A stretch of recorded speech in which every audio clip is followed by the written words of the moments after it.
Good afternoon, ladies and gentlemen, I'm John, this is many a true nerd and welcome to Skies of Arcadia, a wonderful RPG and one of my favourite games of all time, and today I'm going to share it with you. And I think this is going to be a really fun experience, because we have had many series on this channel where I've been playing a game for the first time, and it's a game that loads of you know really bloody well.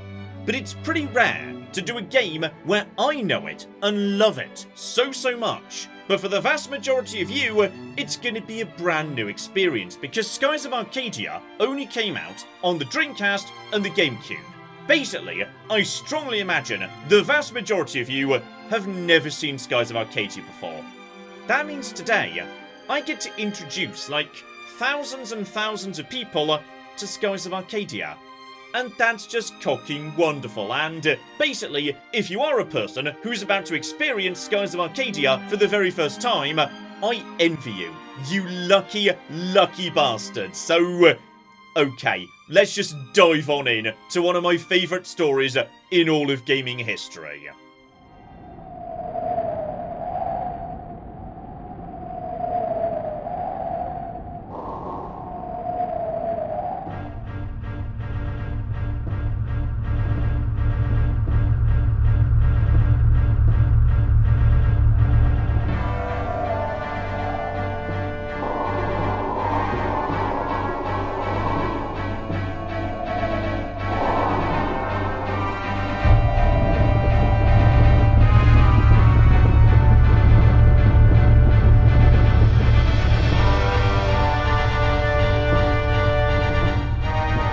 And here we go, the game opens with a hair flip from the magnificent Alfonso.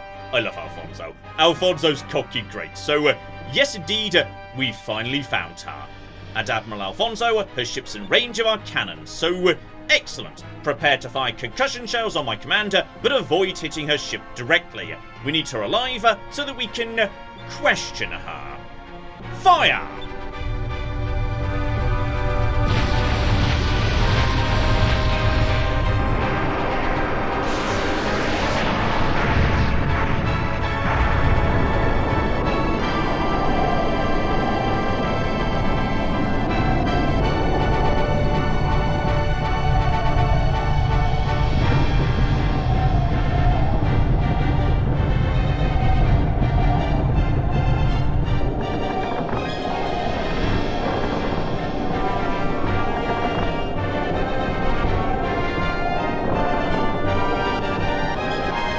Your Excellency, the girl has been knocked unconscious, but she's unharmed. She's been taken aboard our ship.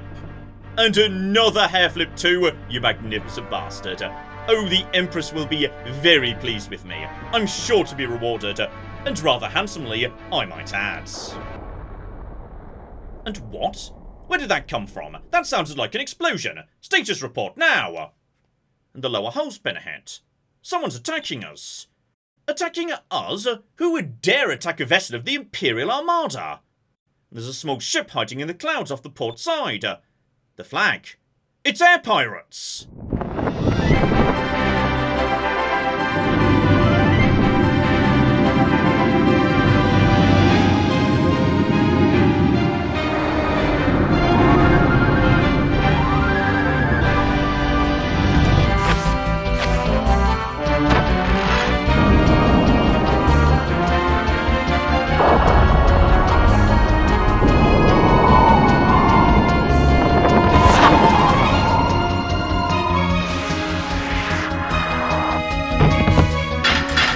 Pirate scum! Don't you know we're Valor Imperial soldiers? And of course I know. That's why we attacked your ship. You guys have the best stuff.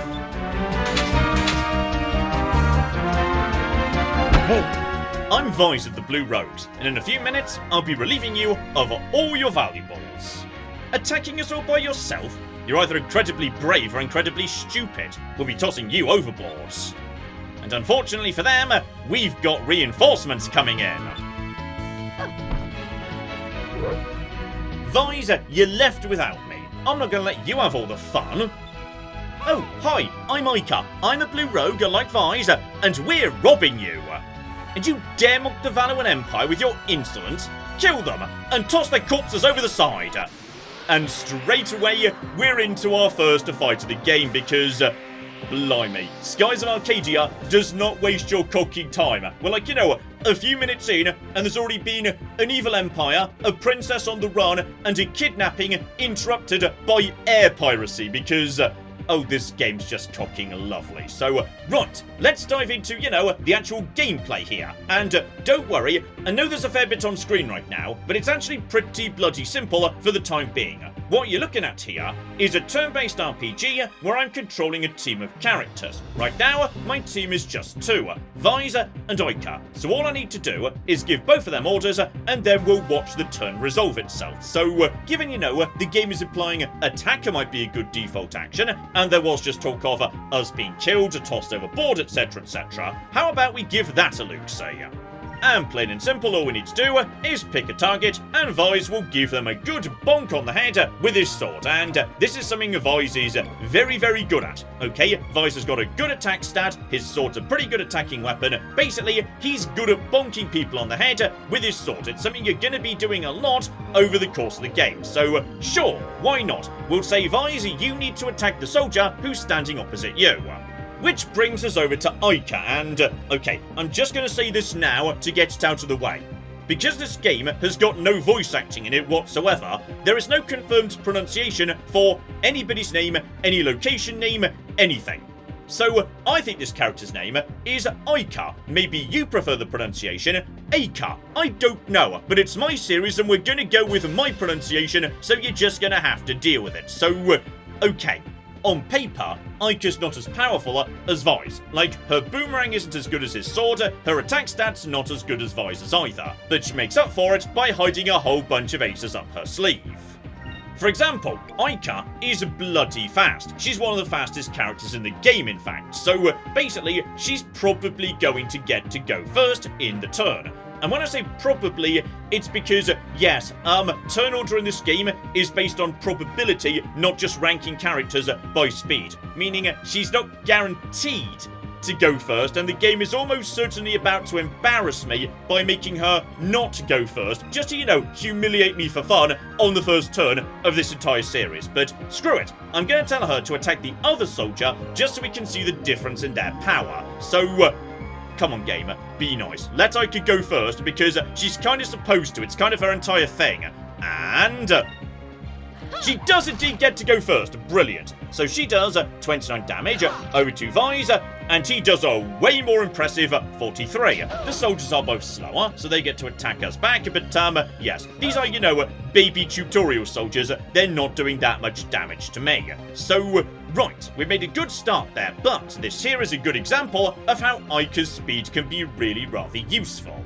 This soldier up here, for example, has not got much health left, so sure, Ica doesn't hit that hard, but a boomerang's certainly going to do enough damage to finish that guy off before he gets another attack.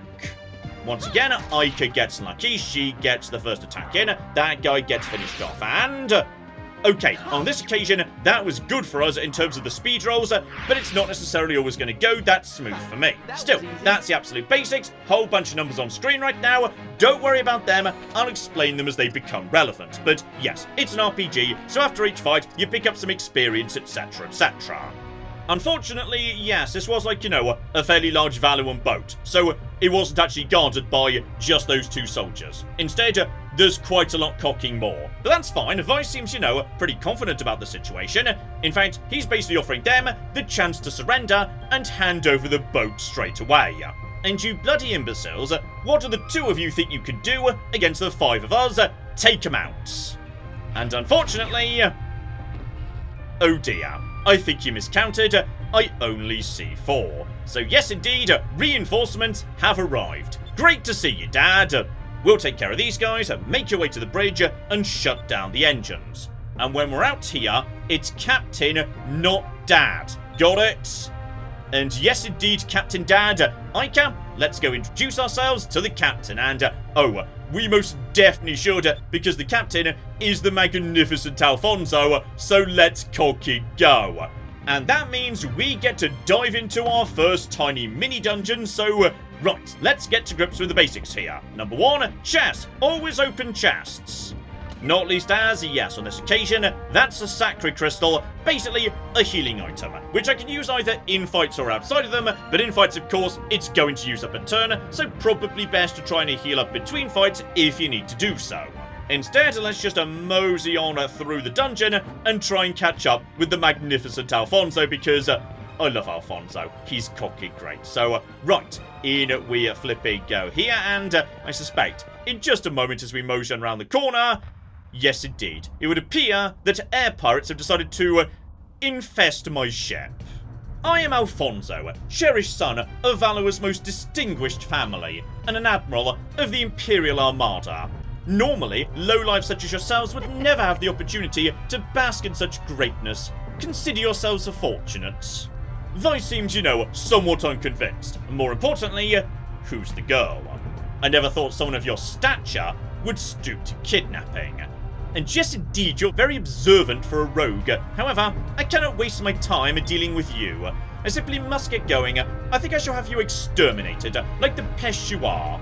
Dispose of them. Dispose of them indeed, oh Alfonso, you're magnificent. And, unfortunately, yes, he very much means he's just going to be sending in his soldiers to do his job for him, because Alfonso's just the cocking best. So, straight into another fight, and on this occasion, we're significantly more outnumbered, and this is going to be the case, a lot of the game, meaning just trading attack for attack is not always going to be a good idea. We might want to start playing a bit smarter. Okay, what have we got available to us to help out with that? Well, number one, we can set the elemental alignment of our weapon to give ourselves an advantage against certain foes. So, right now, I've only got two options. I can set my sword to green, corresponding to nature, or red, corresponding to fire. Unfortunately today, all of my enemies are aligned yellow, representing like electricity or lightning, and both green and red are not super effective against electricity. So, we don't really get much of an advantage there. So instead, let's talk about the elephant at the top of the screen, the spirit meter. Currently at 2 out of 8, this basically just fills up over the course of the fight, and in simple terms, this is basically your ludicrous badass meter. You spend these points doing ridiculous over-the-top nonsense, and it's wonderful. One such bit of ludicrous over-the-top nonsense being magic. There's just one small problem, which is, yes, we don't actually know any magic yet. So, fortunately, it's pretty damn easy to learn. Remember that elemental alignment system I was just telling you about? That's how you learn new magic. Depending on what your weapon is set to at the end of the fight, you pick up corresponding magic experience. If I set my weapon to green, I'm going to be learning green moon magic, corresponding mostly to healing. Alternatively, if I set my weapon to red, I'll be learning red moon magic, which corresponds mainly with explosions. So guess which one I'm going to be prioritizing? Well, in which case we may as well just do some normal attacks. These are just basic tutorial enemies.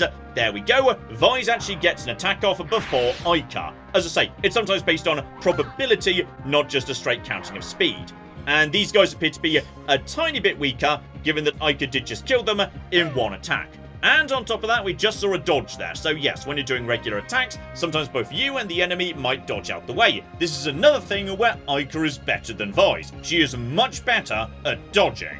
Anyway, just 2 more attacks, nice and quick and easy. Should probably finish off these losers. And yes, in just a flipping moment, here we go, Vise. Finish off the last one. Nope, on this occasion, you get to go before Vise, as I say. Probabilities and critical hit, the other thing you can do on occasion. It can't miss and does more damage. But yes, let's, move straight on to the actual post-battle business, because this is arguably a lot more interesting, because we're leveling up. So, okay, more hit points, more stats, more everything, and way more importantly, here we flipping go. Vise and Ica both level up their fire magic, meaning we've just learnt Piri. And bloody hell, that's gonna be rather useful in this dungeon. Right, and now we've got a bit of exploring to do. Keep your eyes open for chests. Make sure we do some looting, given, yes indeed, tiny bit of healing is probably not going to be a terrible idea, but just keep on keeping on. We need to track down Alfonso, and while we're in a dungeon, there are going to be, random encounters that we may or may not run into as time goes by. Just keep an eye out for more loot. Instead, round the corner, hello there, Alfonso. I appear to have, defeated your bodyguards, and what? How did you defeat my soldiers? Well, if you want my ship so badly, you can have it. I'll just get another. I am very busy right now. I don't have time to deal with you personally. Now, if you'll excuse me. And basically he just walks out. Alfonso's cocky, great. I love Alfonso. Right, just... Oh!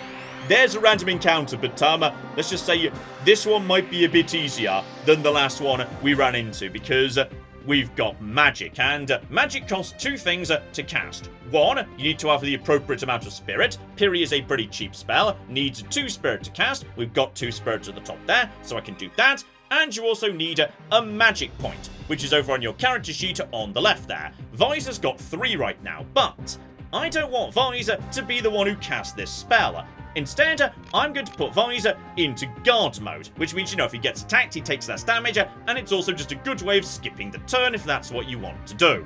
And on this occasion, that's precisely what I want to do, because on top of, being faster and having better dodge and whatnot, Aika's are also better when it comes to doing magic. Like, her physical attacks do less, her magic attacks do way, way more. So basically, Aika, take it away, because the fun thing about fire magic is it hits literally everybody on the field. It's like the best magic type for dealing with large crowds, so, oh Aika, let's see it. Move! Give me strength! And here comes the Piri, and 110 damage. One only taking 54, that person probably chose to guard right there, and straight away, absolutely cocking annihilated. And on top of that, enemies have random drops, so sometimes you might get a crystal from a fight, sometimes you might get nothing at all.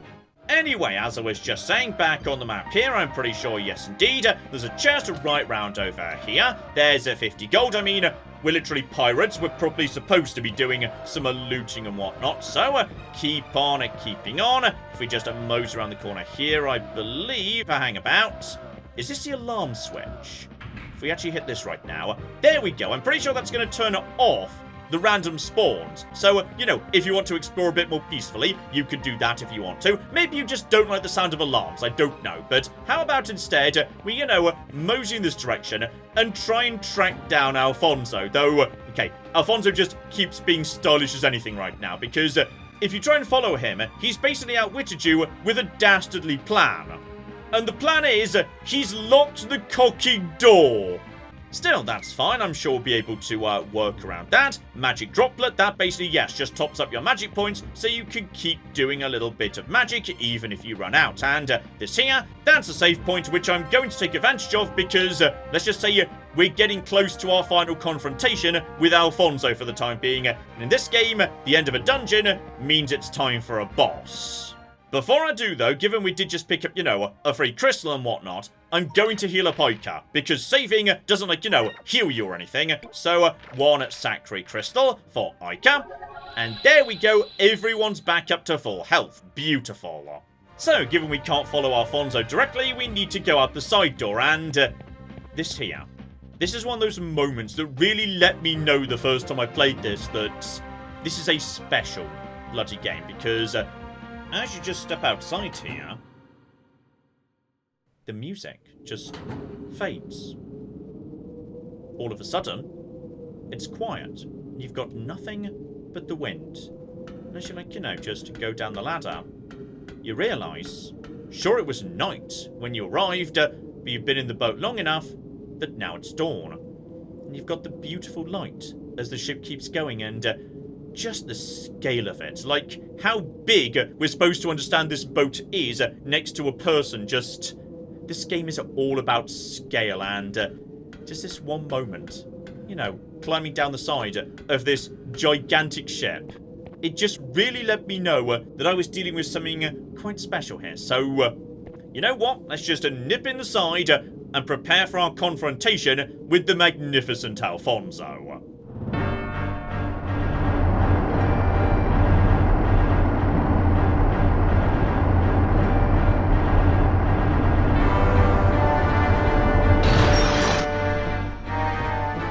Your Excellency, the sun is up and visibility is good. The preparations for your escape have been completed. And good work indeed. I finished my preparations as well. Preparations to dispose of a traitor. and the Vice Captain is, somewhat confused by this revelation. "Please, Your Excellency, what are you doing?" "And I cannot tell the Empress that I lost my ship to air pirates in a fair fight. I'm going to need a scapegoat, and you'll do quite nicely. To keep my glorious reputation from being tarnished, you must be sacrificed." "And no, you can't do this." And unfortunately, Alfonso most definitely can. Just, tossing the Vice Captain straight off the side of the ship. Alfonso's just cocky great. And even in death, he'll serve me well. I can't wait to tell the Empress. "But Empress, my own Vice Captain betrayed us and allowed the air pirates on board. I could do naught but dispose of the traitor myself." Unfortunately, Alfonso, you've made a slight miscalculation, which is, yes, there may just be someone else in the room at this point. Now that we've taken the ship, we'll be taking the girl as well, and there's just one more thing I need to do. After seeing you kill an unarmed man in cold blood, I can't allow you to walk away from this. Draw your blade, Alfonso! And this is where Alfonso just reaches a new level of magnificent to me. An uncivilized rogue such as yourself wants to challenge me? Another hair flip, obviously. You aren't worth my effort, but maybe you'd like to meet one of my pets. Come, Antonio!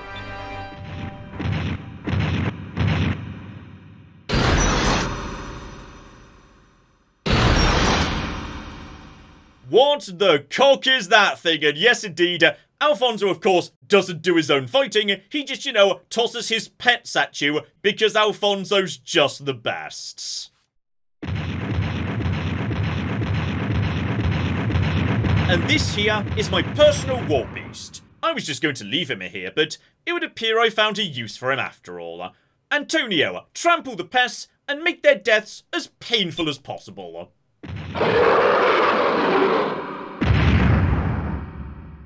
And thus begins our first boss fight of the game. We've got to beat up Admiral Alfonso's pet war beast, which is just beautiful, and it's a fair bit of a tougher fight than we've seen so far. This is why I like, healed Ica and whatnot. So absolutely, we could just attack Antonio, but that might not be the best idea. We need to, be hitting him with more advanced techniques than that. Which brings me to the last tool in the arsenal.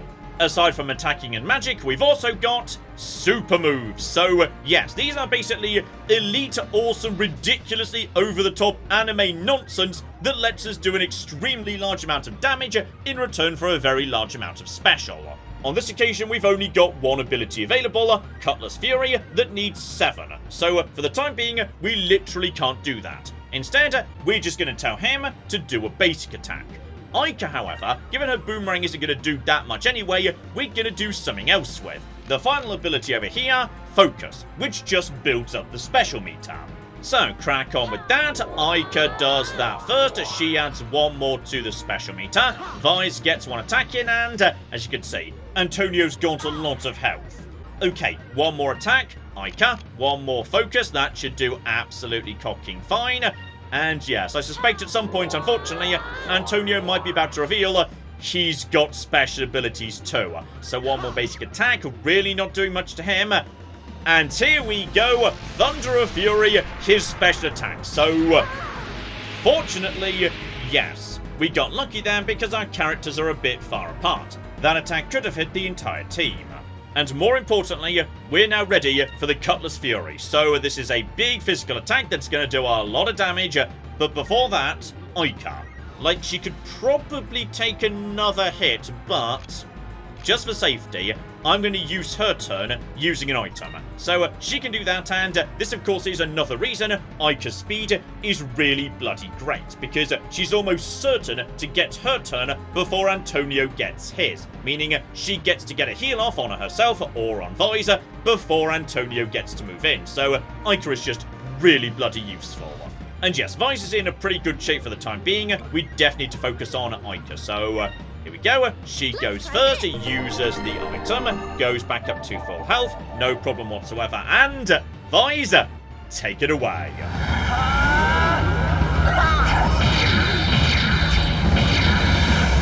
Cutlass Fury!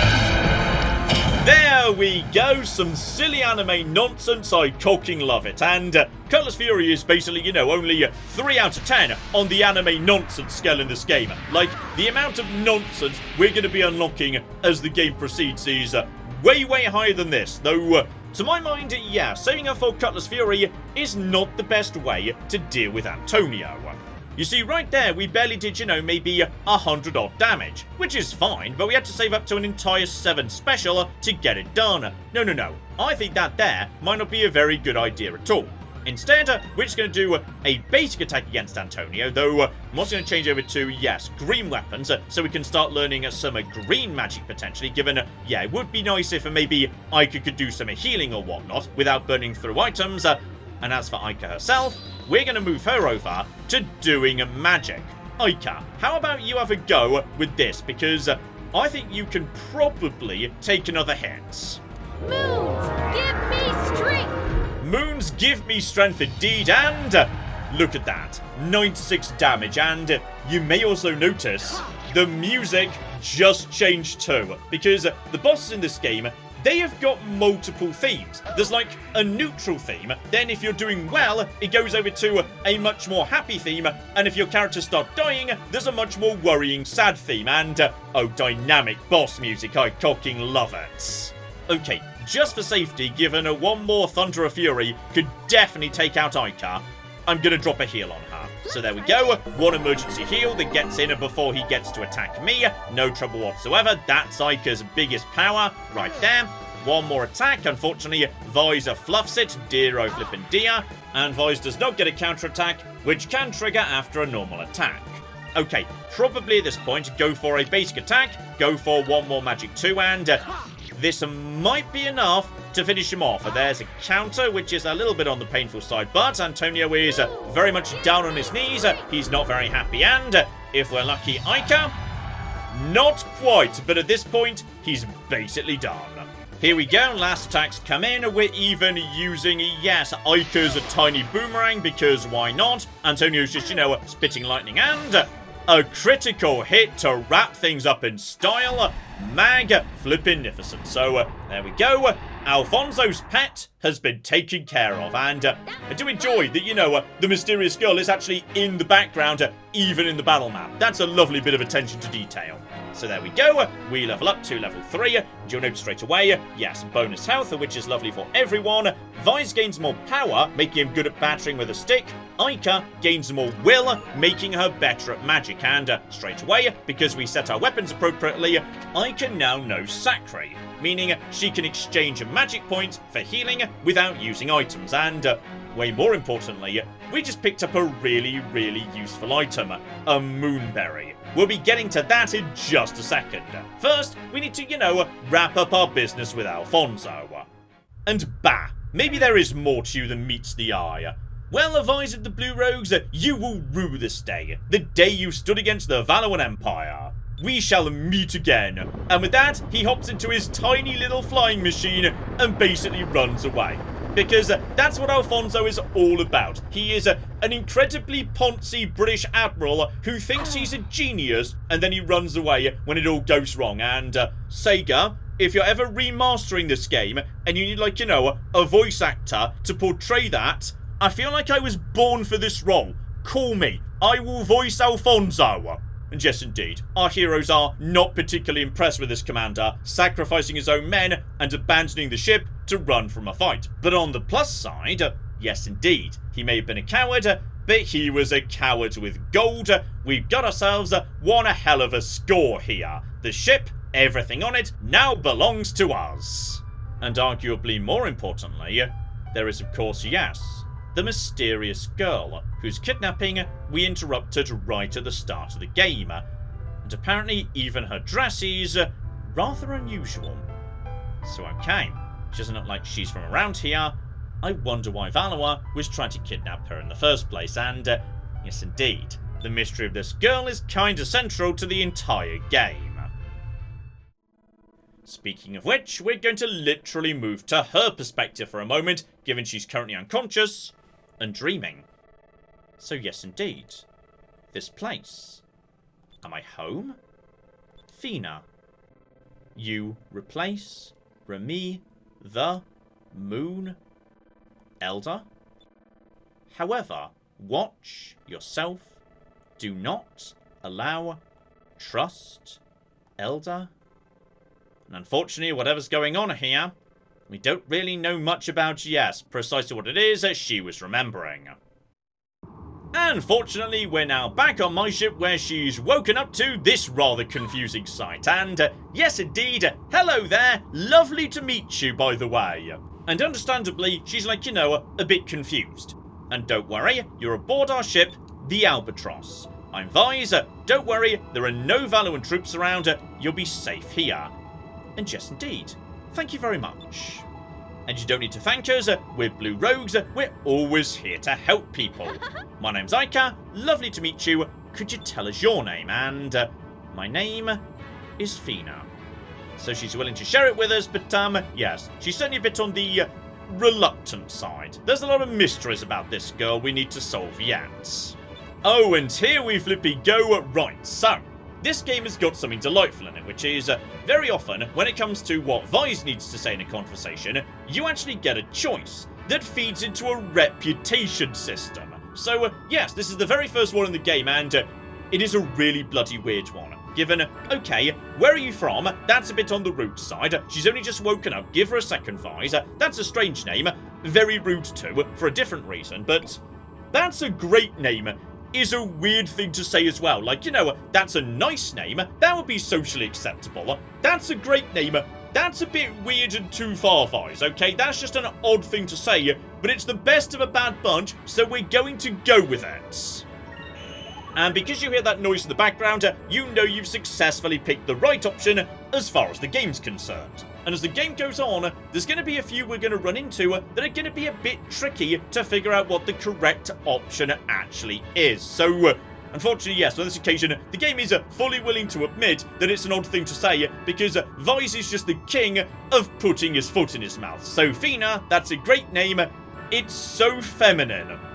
Oh, Vise, just don't talk to people, okay? You're not very good at it. And it is nice, the Fina just responds with utter confusion as to what the hell Vise is trying to say. That's just delightful. And I do also appreciate that Aika is here to call Vise out on what a weird thing that was to say. So, yes indeed, Vise, you've got a lot to learn about speaking to women, damn it. Still back over to Fina, and yes indeed, she's got a question. What precisely is an air pirate? Straight away, Aika and Vise look at each other in a great deal of confusion, because how exactly would you be out and about sailing by yourself without any idea what an air pirate is? And Fina's excuse is, for the time being, I'm sorry, it's my first time travelling. So, okay, time to fill her in on some basics of the universe, even though it's very peculiar she wouldn't know that. But basically, air pirates are sailors that attack other ships and steal their cargo. Okay, Vise, once again, I feel like you're, not necessarily saying the right things here. Like, she's gonna get the wrong idea from that description, and, yes, indeed, I would respond like that too. It does not make you sound like a good person, Vise. And don't worry, we're Blue Rogues, okay? The good pirates. So, air pirates are divided into two factions, the Blue Rogues and the Black Pirates. The Black Pirates attack anything in the sky, especially merchant vessels and unarmed ships. But the Blue Rogues only take cargo from armed ships, especially the Imperial Armada. So okay, it's not quite as bad, just in general, Vise, how about you leave the room and let Aika do the talking from now on? She appears to be better at it. Meanwhile, yes indeed, apparently we're not just supposed to be hanging out here and chatting with Fina. We're on a ship and Captain Dad needs us to get on with our jobs. So here we go, we're now in friendly territory, we don't need to worry about random encounters or whatnot, so if we want to, we can just, explore the Albatross, though unfortunately, we cannot loot the ship, given the boat does belong to my dad and kind of, to me and my faction in a way. So we can't help ourselves to any of this loot, dear oh flippin' dear. And also, conveniently, there's another character right here, just to help reinforce, don't worry, we're not the bad guys here. So yes, all the other Valuans on the boat we captured, when they heard their fearless leader abandon them, they surrendered. Captain Dine just let them go after we took their treasure, of course, and there was a lot of it. So don't worry, they didn't all get shot and tossed overboard. In fact, it is established at multiple points during the game, when someone runs out of hit points in this game, they're not dead, they're just unconscious. Okay? We didn't do any murder just now, with the possible exception of Antonio, actually. I'm not sure about that one. Anyway, that's enough of that. Let's just mosey up the ladders to the top deck because, okay, the Albatross is cocking beautiful. Just look at this bridge right here. Like, you know, windows all around, wood and gold everywhere, giant high ceilings, just, oh yeah, oh flippin' yeah, this here, this is a nice boat. Anyway, Captain Dad, what can I do for you today? Okay, he's just here to yell at me for being late again, dear oh flipping dear. Still, there is one bit of good news, which is, today, I get to cocking drive the ship. So, hello there, Helmsman Briggs. There you are, Vise. You finally decided to join us on the bridge, huh? Okay, everyone is just yelling at me for being late. Look, I was chatting to Fina. It's fine. So, we're heading home to Pirate Isle. Just head south first, and it's past the Valley of Islands. And, yes indeed, let's cocky go. Because this here, this I think is where we hit the real core of our adventure. Like, sure, over the course of the game, we'll be going into a lot of dungeons, doing a lot of stuff on foot and whatnot, but the real heart and soul of Skies of Arcadia is out here. Exploring the skies in a big boat and just basically going around the world and seeing what we can find. It's a game all about exploration, and there is so much you can find. Hidden locations, secret characters, unique monsters, and more importantly, if we just mosey forward a bit towards that small island in front of us in just a flipping second, you might notice the compass is suddenly going a bit bananas. And that's because of one of my favourite mechanics in the entire game.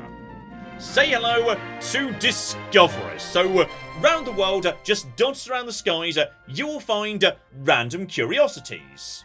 And every single one of them comes with a tiny bit of lore that just, you know, helps you understand the world a bit better. So, right now, we're in Blue Rogue territory, nearby to our home island, so, as a result, there's a gravestone for an unknown Blue Rogue. The name's been worn away by time, but the first letter D can still be made out. No one remembers who rests here.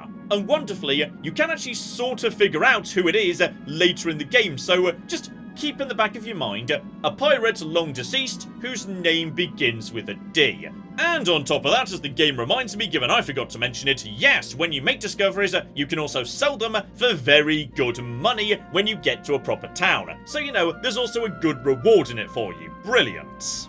Oh, and if you're wondering about, you know, any of the logistics of the world or anything, the answer's probably the moon. The moon is the answer to, like, most physical questions about this game. Like, how can islands float? Well, it's probably because they've got moonstone inside them. You see, the moon can float, obviously, like, you know, it's up in the sky, so obviously it flies. Therefore, if there's fallen moonstone meteors in an island, it can fly too. That just makes sense. How do our ships fly? Well, we put moonstone in the engines as fuel, so therefore they can fly. How do we do magic? You pray to the moon and the moon just gives you godlike powers. Basically, in the event that you ever have any questions about how this universe operates, the answer is normally, the cocking moon did it.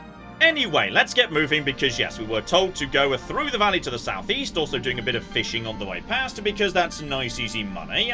Oh yes, and before I forget, that's a moonberry. This is, okay, a very, very useful item because this is how you learn super moves, like Cutlass Fury. So how about, given she doesn't have any right now, we give a super move to Aika.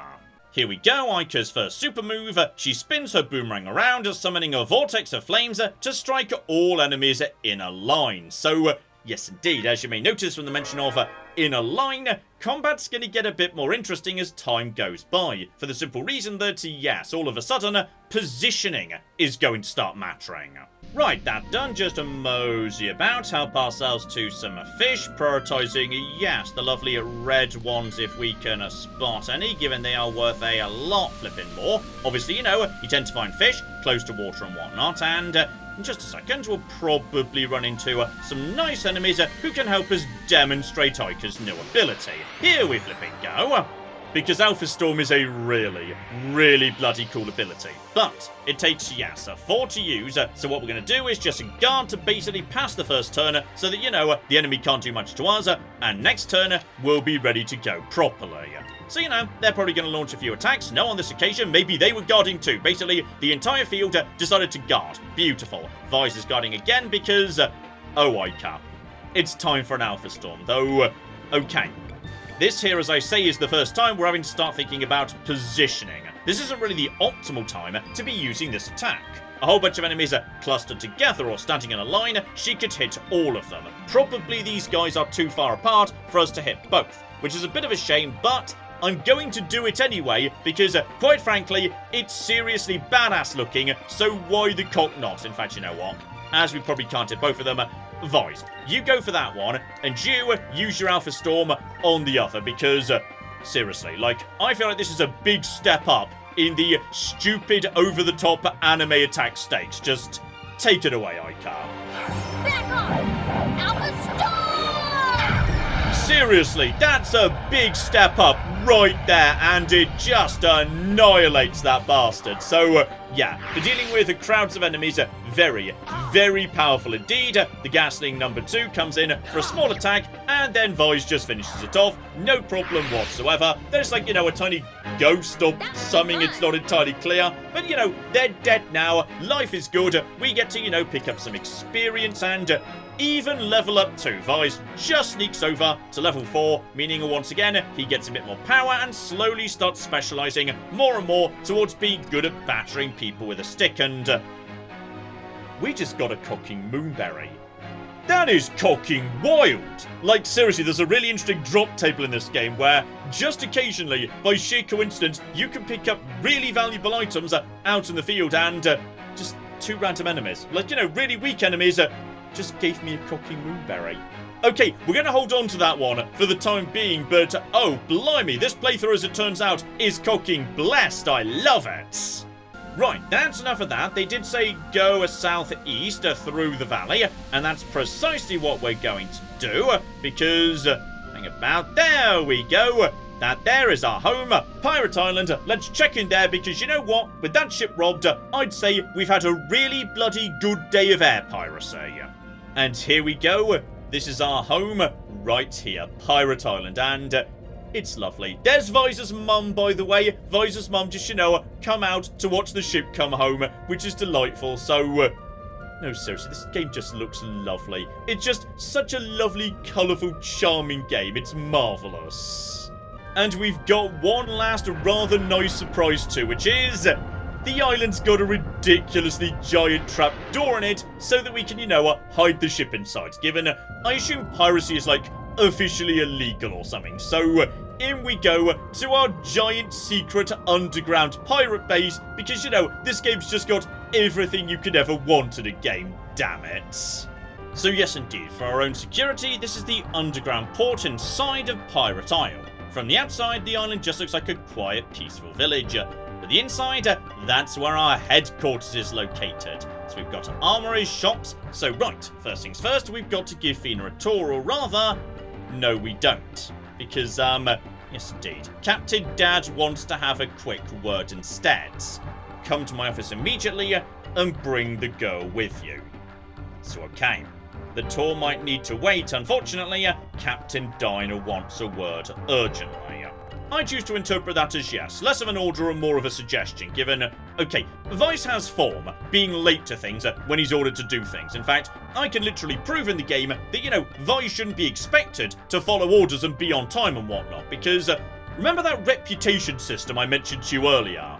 How the game represents it to you is the name that Vise is known by in-universe, and right now, down in the bottom right, Vise is officially Vise the Unimpressive, which I just find deeply, deeply delightful. So, okay, probably best that we should, nip straight up to my dad's office, as ordered, to see if maybe, just maybe, we can improve that to something better, like Vise the occasionally somewhat impressive or something.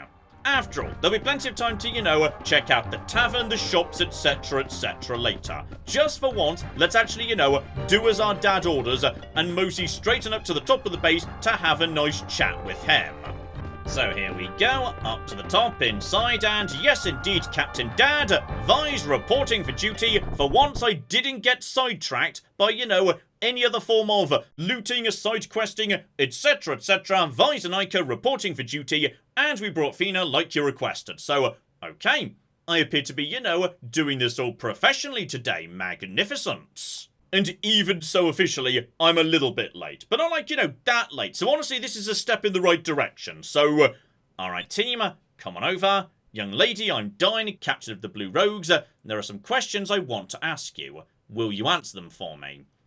Of course, though, she just sounds, a bit on the nervous side about it.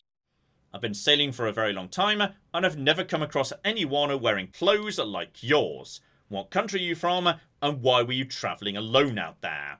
And this here is, yes, as I was mentioning earlier, maybe the first of the more interesting choices you get. Like, probably your first instinct might be to defend Fina, because it just seems like a nice thing to do. But when you think about it, right now, I'm standing in front of my captain, and he's asking questions that might be important to the safety and security of this island. The right option here is to sit quietly and listen. So sometimes it is worth, really stopping to think about what the actually right thing to do in the scenario is. So we're just going to step back and let this continue, because his caution is entirely justified given the Valoran involvement.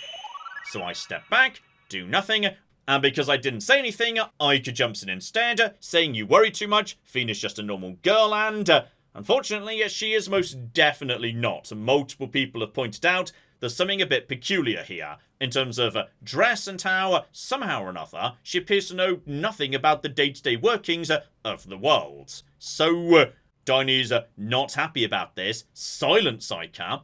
I'm the captain here. It's my duty to protect the safety of my family and my crew. And if this girl is a danger of any sort to you or any of my men, I cannot let her live. I'm gonna be honest, Dine, that might be going a bit on the far side. Like, I was on your side up to now, but like, threatening her with execution, that's a bit much. Fina, it's your turn to speak. At first, she's not 100% sure she wants to. Ica once again trying to intervene. I can't say. And why is that? Is it because we're air pirates? Don't you trust us? And no, that has nothing to do with it. I thank you with all my heart for saving my life, but I cannot tell a living soul about the purpose of my quest, even if it means sacrificing my own life. I have no intention of endangering any of your lives. If you believe anything that I say, please believe that. And on this occasion, it would appear that yes, Dine's decided that she wins this round. I think we can reasonably assume he was never intending to execute her. That was just, a way to maybe see if he could get some information or whatnot. Not the nicest thing to do, but hopefully he didn't really mean it. Instead, I understand your dilemma, and I can see in your eyes you're true to your words. So although we're air pirates, we also have a strong sense of honour. You don't need to divulge the details of your quest. Understand that you now have my trust. Be careful you don't lose it. Thank you so much. And there we flippy go. Fina is delighted to have, yes, got away without telling us anything more about her mission. Vi's Ica, bring the girl Fina topside and give her a tour of the village. Yay!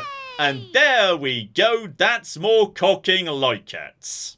And with that done, we're now pretty much free to explore Pirate Island as much as we want to, both underground and overground, and yes indeed, you may guess from the chest up top there's a lot of looting we could potentially do even in our own home, but yes indeed. We've now got ourselves a Valoran Admiral who has sworn revenge on us, and the mysterious Fina, who by the sounds of it is mixed up in something so serious and secret, she'd be willing to sacrifice her own life to defend it, so okay, the story has begun, but we have barely taken the first step in our journey, ladies and gentlemen. But how about having made it home, we call it a part there. This here is our brand new series. We're going to be continuing on Friday, and there is so much more yet to come. So hopefully you join me next time for that. But in the meantime, I've been John, this has been Many a True Nerd, and this has been the wonderful Skies of Arcadia. Thank you very much, and goodbye. If we just hide the bodies, nobody needs to know about this.